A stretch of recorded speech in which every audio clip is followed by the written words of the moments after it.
Hey guys, what is up? It's Dusty here, and welcome back to another crypto video. This is going to be one of the most interesting videos about XRP that you will have watched in a very long time. So I recommend you to just go grab some snacks, sit down really tightly because it is about to be a banger. Having said that, guys, make sure you press the like button and subscribe if you are enjoying the daily crypto content, and put that notification bell on because why not? Starting it off, we're going to be talking about the interview between CoinDesk and David Schwartz. I wrote down a couple of points to give you guys a good summary of this 11-minute video, and then we're going to move over into David Schwartz's holdings of XRP, his sellings, and also some things that he's, for example, said which have brought up or have been brought up in different lawsuits against Ripple. I just find it really interesting, but stay watching, stay tuned, because it's about to be a banger of a video. Starting it off, there were just 11 minutes of interviewing and just a couple of questions asked. I decided to write a couple things down on the side because I thought it was pretty interesting. However, there's also one article here that actually summarizes it quite properly too. For example, what he starts off with was exactly this quote. I think the primary argument that we're trying to make here is that the market considers them similar. And what we're talking about here, of course, is about the Ripple lawsuit where XRP, Bitcoin, and Ether are considered similar by Ripple and everybody else. However, they're really considered not similar by the SEC. We consider them similar, the market considers them similar, all the evidence suggests that they are similar, and the SEC comes out of nowhere and says no, they are completely different, which of course is interesting. Then he talks for a small part about the difference between XRP and Ripple, then a little bit into the XRP distribution, and then it gets interesting. He talks about decentralized exchange on the XRPL and asset representation that has actually been there partially before the creation of Ripple, the company itself, which I thought was really interesting as I didn't know the timeline for that. Then they asked, hey, the market is down right now. Would you be able to explain that? And he said, well, if the price went up, the price went down. I would always, in hindsight, be able to explain or try to explain something about it, yet it's really not that relevant because in the end, you don't really know. But he said it could have just been a little bit of the Coinbase hype. It could be some hype surrounding the hearing and because it was positive that people are trying to pump it up. But in the end, you don't really know. It could be anything. Then I have written down, should you be concerned if XRP loses the lawsuit? I guess that was a question for XRP holders mostly. He gives an example of Bitcoin, and then it's kind of like he says, well, why you shouldn't worry is the market cap is in the billions, and people will figure it out. Community will fix itself or fix everything because it can be, and people want to. And what I try to say there, what I try to write down, it's really just what he said, is that the market cap of XRP right now is so big, same thing with Bitcoin, they will figure out a way to make it work. And you might say, oh, but Dusty, Ripple is really the biggest part of XRP, yada, yada. It's a big part, but in the end, there's so much money inside of this all that it will work out. They will figure something out, and people will come together to fix it. Then a little bit later throughout the video, I think around this area here, the question is, okay, DeFi, stablecoins, why not really on XRPL? He says, well, is XRPL enough? Sometimes he wonders whether or not it is, but everything has costs. Right now, XRP is designed mostly for really these fast and proper payments. So if they wanted to go for some other functionality, there are other costs with that, right? And then he gets kind of interrupted. Then the guy is talking about, okay, but you have wrapped Bitcoin, because Bitcoin doesn't have the DeFi functionality, but you have wrapped Bitcoin on Ethereum. He says there was an Ethereum project or an XRP project on Ethereum, didn't really work out well. And he's just saying maybe the people who want the cheaper payments or are fans of XRP aren't really too much the fans of DeFi. And that's why it's not really coming together. It's just not really, then he gives an example of vegan burger type of people who want the vegan burger. They wouldn't probably like the meat burger. And another thing I would say there is flares being created for DeFi on top of XPL. Maybe he wasn't really not too aware of that, or maybe he just doesn't want to include that subject. I'm not really sure. And then a little bit later is the difference between Stellar and Ripple. Ripple focuses on complex software, Ripple networking on integrating with banks. Things built on Stellar and XRP are different, even though ledgers are quite similar. Of course, Stellar is kind of taken from XRP Ledger, right? We all know it. Jed McCallum, co-founder of Stellar, is also co-founder of Ripple and of the XRP Ledger. So yeah, it's basically kind of a small copy in a certain degree. However, they are similar, and the projects on top of them are different. So they're similar in building, but in terms of what it's on top of there, it's relatively different. Having said that, that was a good 5 minutes. Now we have the interesting stuffs. So first of all, I've been reading through all these freaking tweets, man. Oh my days. And there was a big discussion actually about this video over on Twitter. You can see here, David Schwartz also answered a couple of questions. I personally wouldn't say it is too relevant. However, I saw also a couple of people talk about the rich list and about how much XRP Joa Cats has. So I typed it in here, for example, Joa Cats sold, and you can see I sold 40,000 Ethereum at $1 to put solar panels on my roof. That is pretty damn amazing. That is pretty damn crazy. But there's more to it. This is the one we covered a couple of days ago when this came out. He also has said, I've sold or otherwise disposed of about 95% of my Bitcoin, about 99% of my Ether, and about 80% of my XRP on a schedule me and my wife agreed on many years ago. At the time, the idea that Bitcoin would ever be 10,000, Ethereum over $10, or XRP over 25 cents was pure fantasy, which I definitely do get. This, by the way, is from a couple of days ago. He also said, I try not to get too upset. Each time I sold, it was painful, but I told myself each time that I'd be happy if I regretted the decision, given what I have left.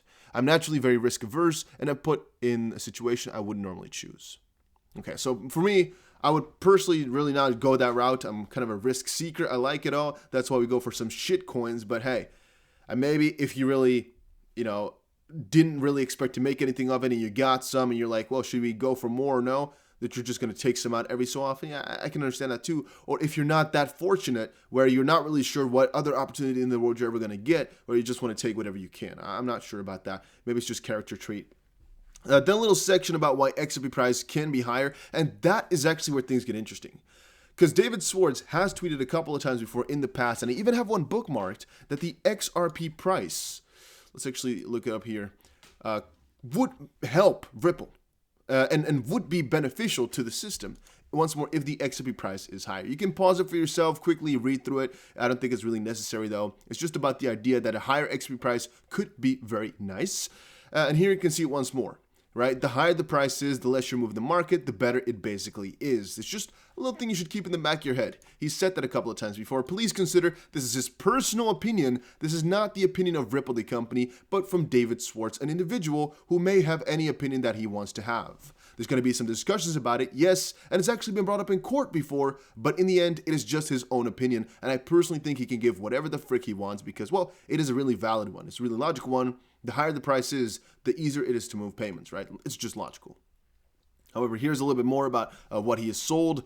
Freaking think about it, man. 40,000 Ethereum. 40,000 Ethereum. And also a ton of Bitcoin, a ton of XRP.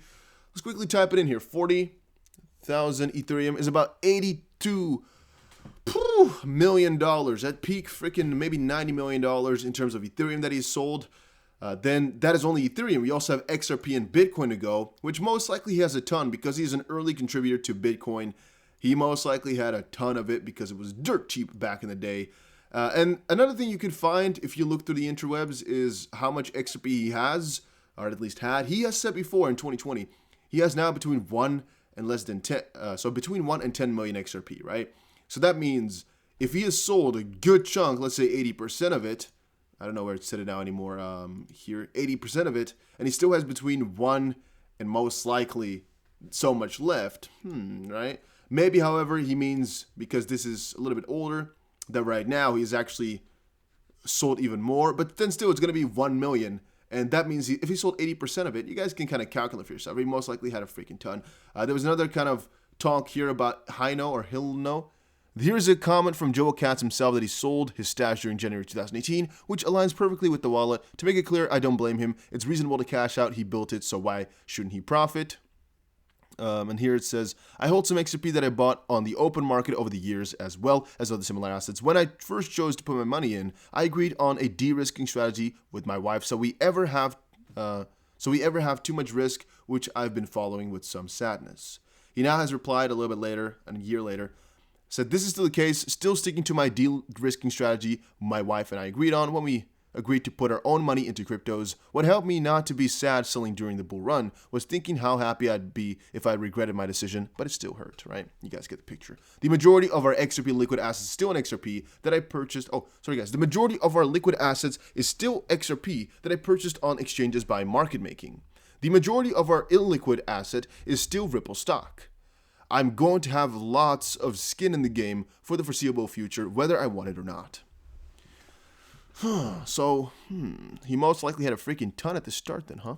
Well, I've been reading through this lawsuit for a little while, and one of the interesting things here is something here at the bottom. Well, why this has become interesting, it's because it's from the Bitcoin Talk forum. And I've covered that a ton of times on the channel before, going over everything that he has said, because damn, it is interesting if you look back at what he said in 2013 and whatnot. But I also found this post on Steemit. I'm not sure if this is the real Joel Katz or if it's a faker, but if you scroll through here, for example, you'll notice that he's also said a couple of times that XRP going up in price is definitely quite nice, and there's definitely a good probability of it to happen. I'm not exactly sure where now because I've moved everything, but if you scroll through here, you will definitely find it. I'm a little bit stupid for actually moving it, huh? I had it perfectly centered at where I should have it. But now I kind of messed up. Here it is. If Ripple succeeds, the price of XRP could increase because those who want to pay into payment systems that have liquidity to XRP can save money by holding one pile of XRP rather than the currency in all of those payment systems. And those who want to profit by facilitating settlement will need to hold the currency those making the payments want in exchange, which would be XRP. Honestly, there's a lot of logic behind it. And once more, this is not Ripple's view. This is David Schwartz, an individual's view, which once more is not a bad thing. If this is not him, let me know in the comment section, and make sure you press the like button if you are enjoying the daily crypto updates and content. How does XP compare to other crypto systems? You could just check it out for yourself, huh? Check it out for yourself. It was really interesting in my opinion. Also, this is from a couple of years ago. This is 2016 somewhere. Maybe 2017. I think 2016, 17. Not exactly sure. It says 4 years ago, he made the account, but he last logged in 3 years ago. Yeah, it's difficult to say exactly when. However, the lawsuit here. The lawsuit gets interesting at about page number 9 here, and page number 8, 9. The lawsuit is about United States District Court, Northern District, California, Oakland Division, class action, conciliation could play for violation of federal and Californian law, jury trial demanded. In response to Ripple Labs Inc. litigation, it is from... I don't know, it is on the securities.stanford.edu website. It's just another securities violation type of situation. I'm not exactly sure who to who or how exactly this works. So, but this is probably Stack, I guess. Okay, but if you scroll through a little bit to page number 9, it's freaking huge, by the way, this lawsuit. It's like the SEC one, pretty interesting. Here is a post, right? As a corporation, we are legally obliged to maximize shareholder value with our current business model. That means acting to increase the value of the liquidity of XRP. We believe this will happen if the Ripple network is widely adopted as a payment system. We are pursuing multiple avenues at once. One would expect increased demand to increase price. He's always saying it, in a smart fashion, at least I find it that way. But from a different perspective, he is always hinting towards, there's multiple things which could increase the XRP price.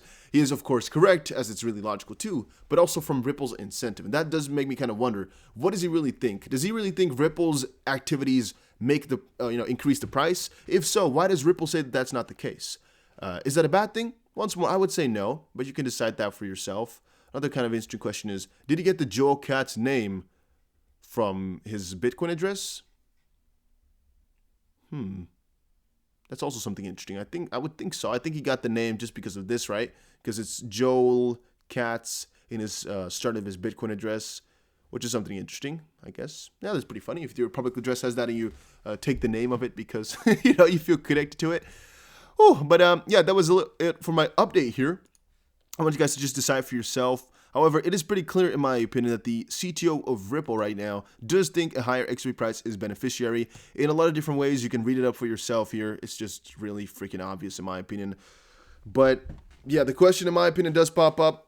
Does Ripple really think that their efforts will increase the XRP price? If so, why are they saying it won't? And is that a smart thing to do? Can the SEC prove otherwise? I'm not quite sure. Because I was also thinking, I think all Ripple is doing right now is holding back the partnerships from us as individuals, because if they were to give all these partnerships and the price increases, the SEC has a leg to stand on, right?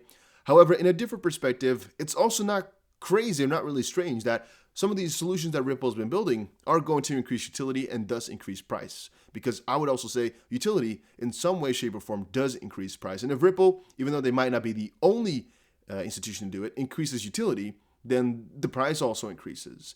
And again, I think the question is going to pop up as to whether Ripple is the only kind of entity to increase the utility and so increase the price, or if it's kind of a community-driven effort, or there's a ton of other people doing it too, or some nonprofit foundations, kind of a mix and match of different companies, so it's not really one security like that.